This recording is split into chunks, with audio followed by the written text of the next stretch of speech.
up, YouTube? I hope all is well with you because things are super. I didn't ask you to do that yet. Oh, okay. Hi, what's up, YouTube? I hope all is well with you because things are super fantastic with me. Today, I have a special guest. Their name is Dante Hale. Yeah, now Dante, he's over at my house today because he had to take a headshot. Yes, let's take a headshot for my flyer for an event that I'm holding in August called Kechfest. Boy, That's perfect. In Kechfest, I'm going to be recording 4 comedy specials in 3 days, and we have few events in between, and Dante happens to be on one of them, 7 Minutes in Hilarious Heaven, where we'll have 7 comedians take their funniest 7 minutes. So I'm gonna put the information down below. If you're interested in New Orleans in August, come through, because it's gonna be a super fantastic event. What do you think about Kechfest? I believe that it will be less annoying than any other festival in New Orleans. Do you find festivals annoying? I hate festivals. I love festivals. But I'm so thankful, even though he hates festivals, he is doing my festival. But you know what? This is not the reason why we have our video today. So the reason why we're here today is because I figured that Dante and myself can watch, react, and rank stand-up comedy videos that have white people saying the N-word.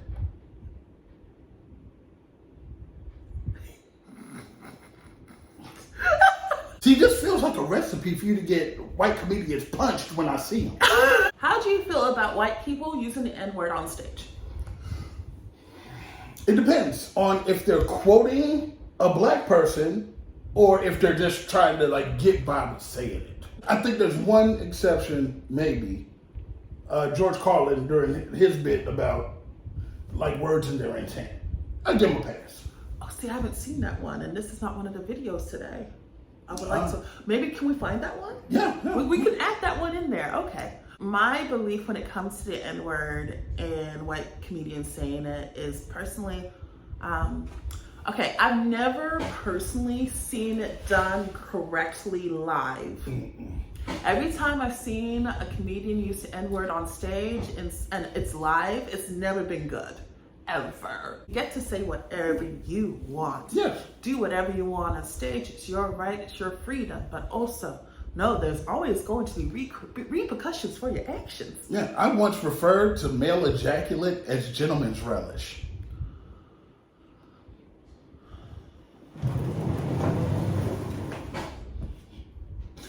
Are you ready to watch these videos? Yeah. And then after we watch them, we're gonna rank them from 1 being the best and 4 being the worst. This feels like a race to the bottom. Like even the best will be bad. Yo, what's up, kid? What's up, man? How you doing? I'm good, dude. I'm good. Yo, you got my money? Oh, sorry, bro. I had to buy a new pair of rocker bottom shoes. I'll get you money to you next week. Is that cool, dude?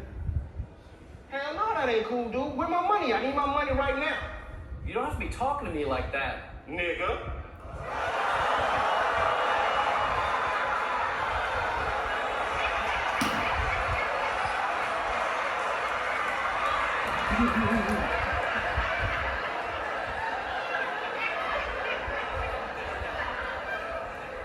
Hey, man. I don't know what's going on, but you need to have my money right now. Empty your pockets, get my money right now. Well, I thought we were cool. Why are you tripping? Nigga. Hey,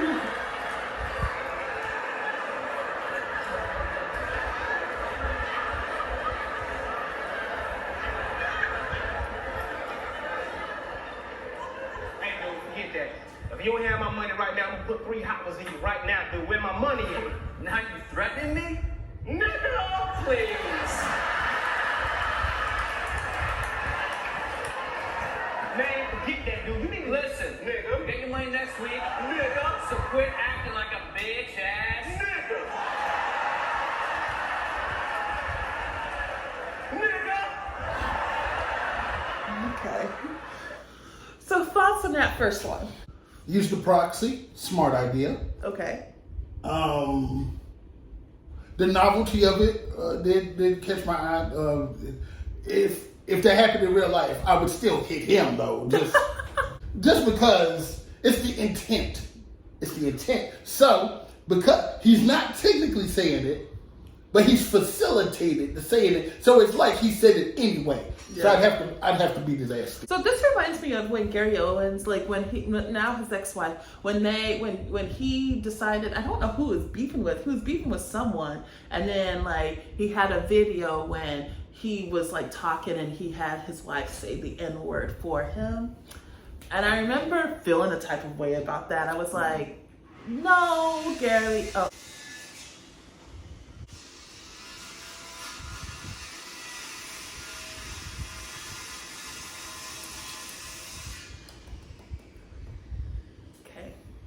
So I remember when that happened, like being a little, like, I felt away. Like it didn't feel right. It didn't feel right. I felt some kind of way about her too. I was like, oh. Why would you do that? And like I turned into a hotel for like 5 seconds. I was like, this bed woman, oh my God. No! I was like, this Wench Hill. This is the thing that I find hilarious. When black men who sleep with white women want to call black women who sleep with white men wenches.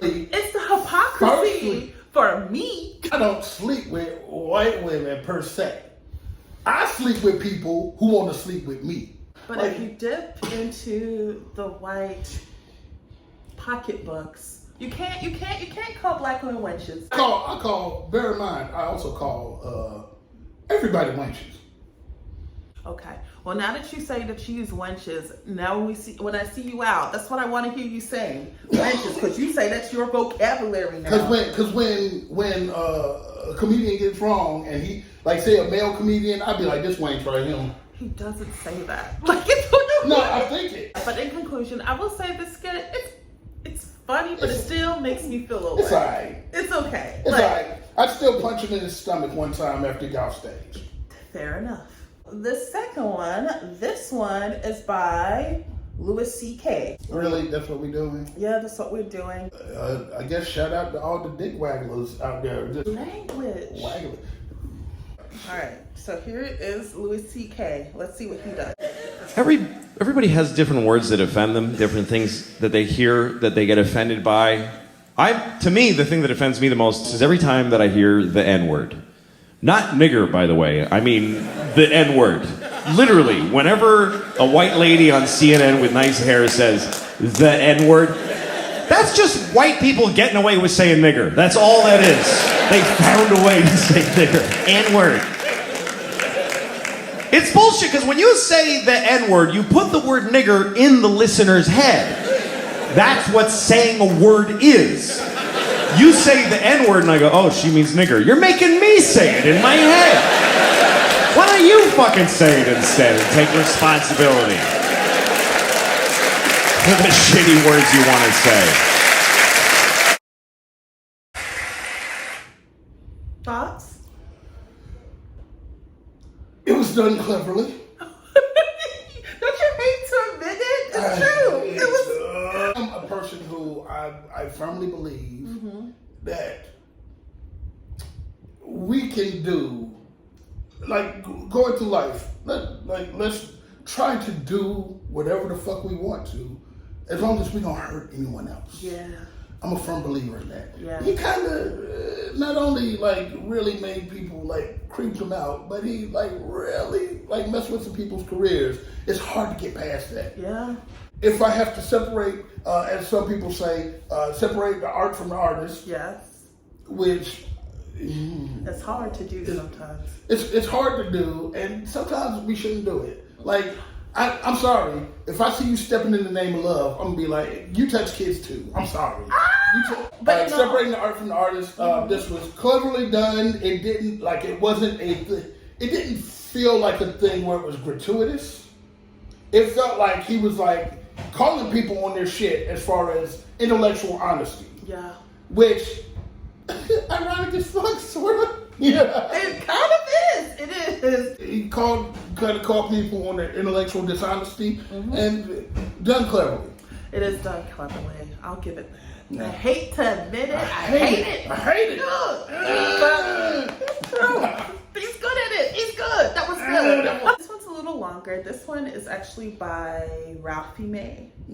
So we are going to see. Rest in peace, Ralphie May. Yeah, rest in peace, Ralphie May. Enjoyed him a lot as a comic. Like he was just a good old fashioned, like good natured Arkansas dude who just lived his life and was funny as fuck.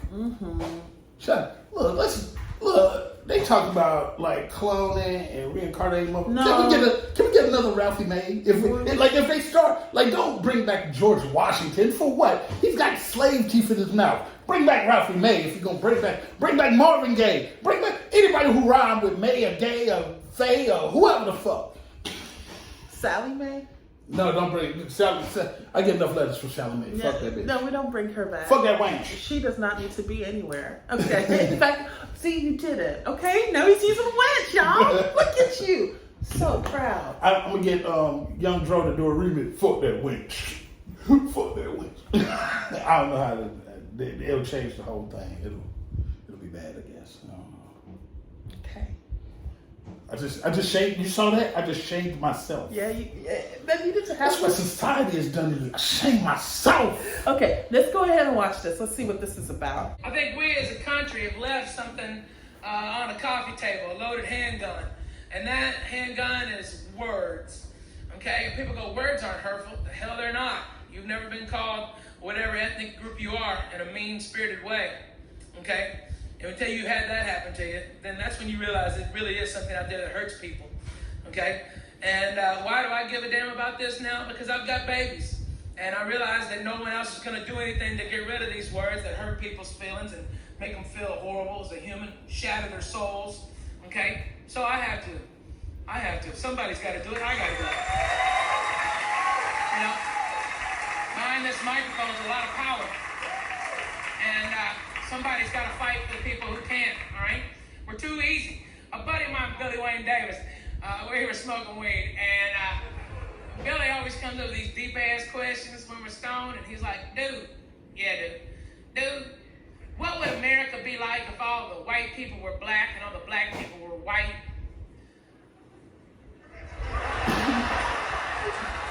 Damn, man, that's a deep-ass question, Billy Wayne.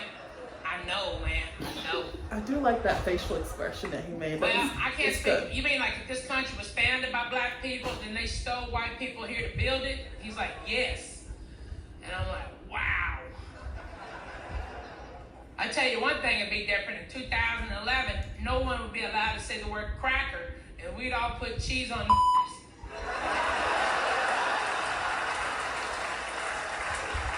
No. It's okay, white people. Black person, they're laughing. They know. I called you crackers all night long. How come nobody got mad? Because crackers are delicious. They're great. Soup, chili, what? Get in my mouth. Cheese, summer sausage, hello. In my mouth hole. So good. I stayed at horrible Super Bowl parties just because they had good ass crackers. I'm like, I ain't leaving till this Waverly buttered crackers are gone. Okay, alright? Crackers are great. But what tastes even better than a cracker? Brownies. See, we're halfway there. Damn. That gave me the idea. That's how we should get rid of the words, okay? Is we make them into delicious cookies. Like, I propose we make the world's greatest cookie. A cookie so magnificent, so wonderful, that one bite you're instantly addicted and you have a face-gasm, okay? You're like, oh, that's an amazing cookie, all right? A cookie that's part Samoa. Remember those? All right? Then those peppered farm Sausalito cookies, like, so good. It's like 8 in a bag. They cost $12. You don't care, all right? I got 2 babies on the floor, and they ain't never tasted them cookies, okay? Those are grown-ass man cookies, okay? I don't even know why they make them resealable, okay? This is a fat confession, okay? I crease the edge, and I tip up the bag to get all the crumbs. And Damn. still any on my chest, wet the finger. What you doing? I can't. Good ass cookie. I hate that. I hate That was him. right. He could have sold baggies in the crumbs. On top of that cookie, I ain't done yet. I'm gonna put a Reese peanut butter cup right in the middle of the whole Reese, not them little ones. That ain't no fun. That fun size candy bar just get started and they're gone, okay? Come on, let's do this. All right, a whole Reese, and then on top of that, I put a mess of caramel, all right, and we call that cookie. Now, I sense a little apprehension, okay? It's gonna be a very tough first 5 years. I'm not lying to you, all right? But thank God I'm a strong man, and I can take the criticism that's gonna come after this airs. Trust me, I know, it's all gonna come at me, okay? But I think I'm right, man. I think we can do it. We just get over ourselves. You know, we come into this world a clean slate, you know. Everything we know, hate, and love is all learned behavior. Okay, if we learn these hateful words, we can unlearn them. Or we can transmogrify these words into something that doesn't hurt anyone's feelings. Okay? That's what I want to do. I want to make calling someone those hateful words as benign as calling someone a Fig Newton or a Chips Ahoy. Like, whoa, be careful when you go down to Houston. Ever since Katrina, them Fig Newtons is crazy. They shooting everybody, calling even just simple Chips Ahoy people like me. They're just killing regular old Chips Ahoy folks like me over a pair of Converse All-Stars. Those Fig Newtons are crazy, son. They be killing everybody. Now, why did that sound funny? Because it's preposterous. All right? I took every racial slur and just subbed it out for a delicious cookie. All right? And no one was offended. And by the way, your hesitation is correct. All right? But you're not really the people I'm trying to change. Okay? You're not the ones, you're evolved. Okay? You're all people that have gone to school, people of different races, that have been on teams, and if you were going to win, you had to work together. And race didn't matter, okay? It was whatever helmet you were wearing or whatever jersey you were wearing, that was your team. Maybe you loved someone of interracial. Maybe you made a beautiful interracial baby. Maybe you just found love in some place that, you know, society doesn't necessarily think is right, but it happens to be somebody of a different color. And trust me, when it comes to love, it's too hard to get specific. It's too hard, okay? If you fall in love with somebody, regardless of their color or their religion or whatever, you know, crap society tells you is wrong, then just love them. That's all that matters. Just love them. All right? Sad, just love them. It's easy. It's easy. It's really easy. All right? I want to change the racist people. Okay? Those are the guys that I want to mentally mess up. Okay? I want them saying things they thought they would never say. Okay? Now remember, one bite of this cookie, you're instantly addicted and you have a face gasm. Okay? All right? What the hell kind of cookie is that? Oh my God! These are amazing! I love wow! What is that? Is that a wetback? Let me try one of these wetback cookies. Oh God! That's a good ass cookie too. I love wetbacks and this is what? These are Jewish cookies? Oh my God! They're almost as good as the wetback. Oh, they're better. They're extra chewy. Oh, I love them. Oh my God. Oh, God. And they're cheaper than the wetbacks. They're awesome. I hate him. I can't.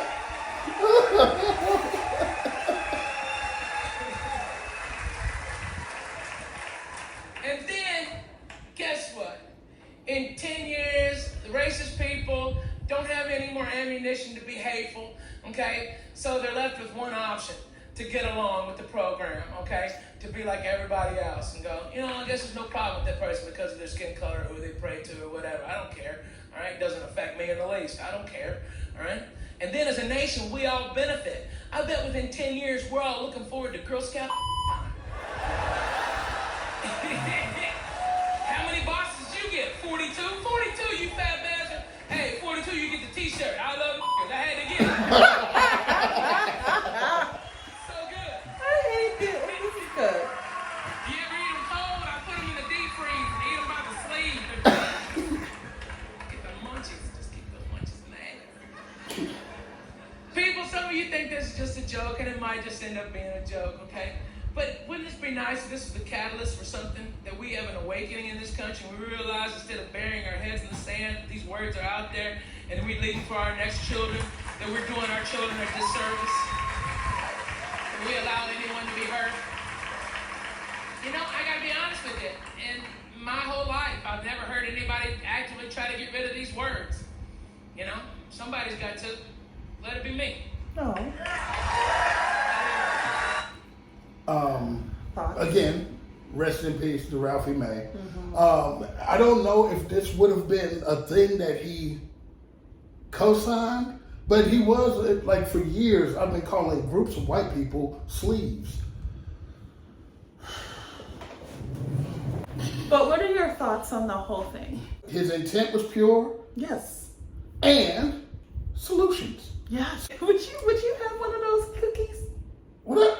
Shit, yeah. As a fat man, I endorse that cookie. I do want to say, when it comes to Ralphie May and this, I like his earnest presentation of his argument. It just seems that, like, the way he presents it seems like he really believes in it. And I like things that don't have ill intent. And a lot of the times when I've seen comedians try to use the N-word on stage, it's either two things. Pandering? Either they're pandering to their audience, who, the salty white people, they're just like, why can't I say it? And so they're just like, I'm gonna say it for you. And they want to be a cutting edgelord situation. Or, like, they're just like, I want to do something different. I want to be different. And so I'm gonna try and use the N-word, because if I use it and people laugh, that means I'm a good comic. And there's also the well-meaning ally. oh, don't get me started on the well-meaning ally. Have you seen the well-meaning ally actually use the N-word on stage? I have. Oh. They were intending to deconstruct the ridiculousness of the word without understanding the historical context. Okay. And they were like, okay, they were looking at it in a vacuum, which you can't really do that with that term. No. So, like, I get what they were trying to do. They were, of course, being a well-meaning ally. It's like that Bart Simpson meme, but well, at least you tried. Yeah. Yeah. Don't do it again. Don't do it again. But at least you tried. Yeah. It was a good job, Ralphie. It was very good job. And rest in peace. I'm kind of sad that he's not around. Like, yeah, I think there are certain people who, when they pass, the world is not only a less interesting place, but a worse place. We got one more video of a white person use the N-word, and it is George Carlin. So let's see what happens here. No. Okay. So the last one that we are going to be watching is a video by George Carlin. Rest in peace also. Yeah, rest in peace, George Carlin. Another one of the greats. Words. It's the context that counts. It's the user. It's the intention behind the words that makes them good or bad. The words are completely neutral. The words are innocent. I get tired of people talking about bad words and bad language. Bullshit. It's the context that makes them good or bad. The context that makes them good or bad. For instance, you take the word nigger. There is absolutely nothing wrong with the word nigger in and of itself. It's the racist asshole who's using it that you ought to be concerned about. We don't care when Richard Pryor or Eddie Murphy say it. Why? Because we know they're not racist. They're niggers. Context. Context. We don't mind their context because we know they're black. Hey, I know I'm Whitey, the blue-eyed devil, patio, fake, gray boy, honky motherfucker myself. Don't bother my ass. They're only words. You can't be afraid of words that speak the truth, even if it's an unpleasant truth, like the fact that there's a bigot and a racist in every living room on every street corner in this country.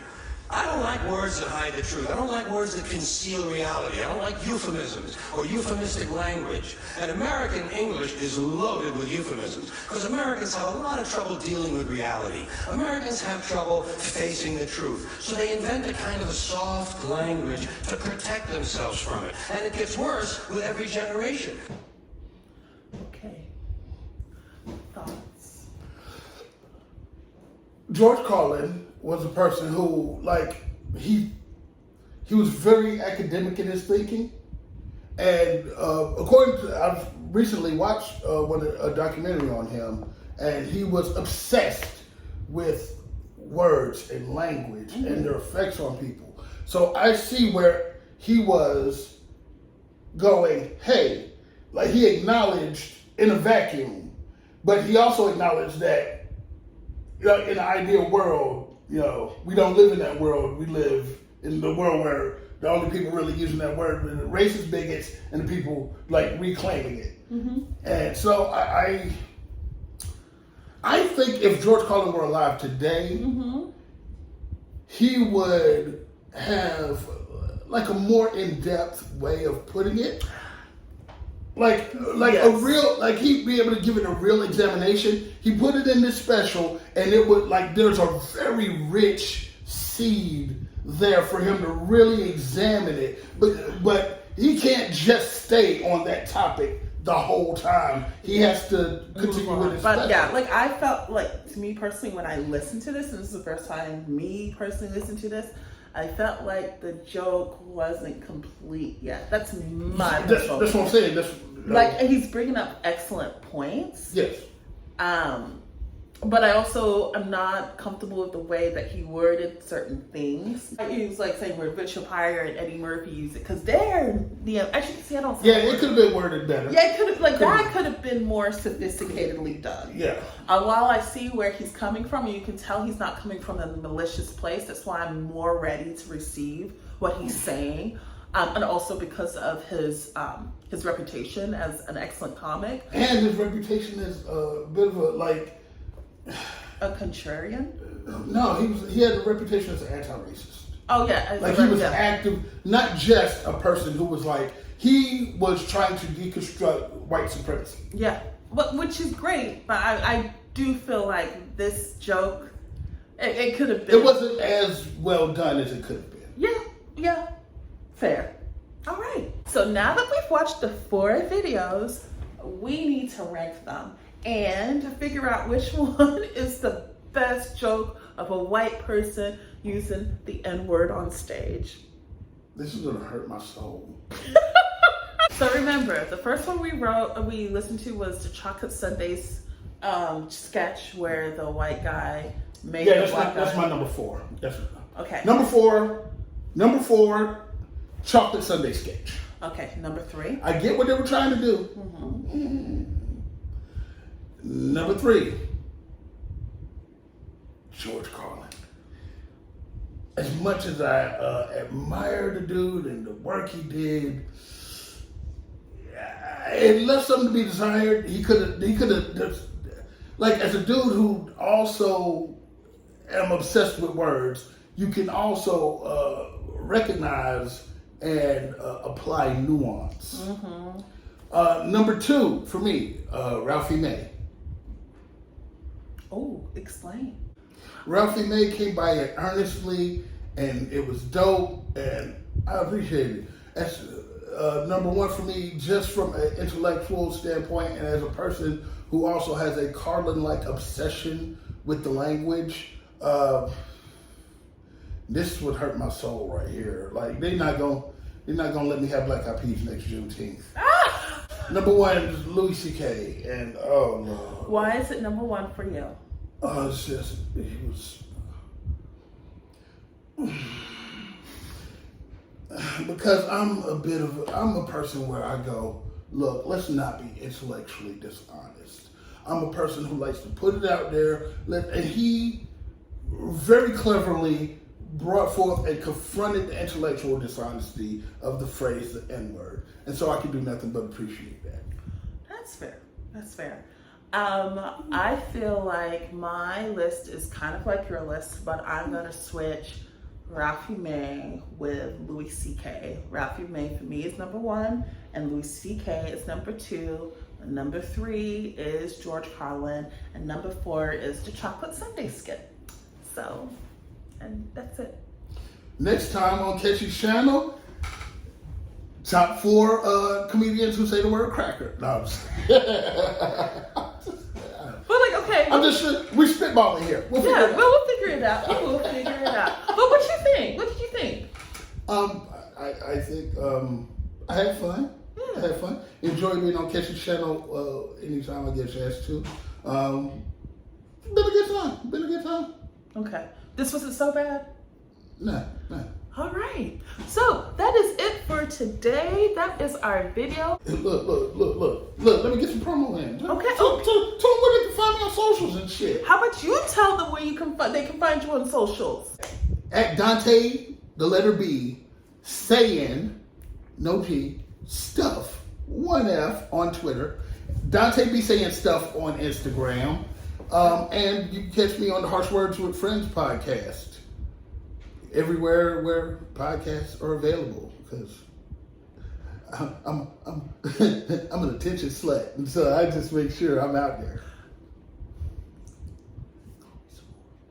Ah!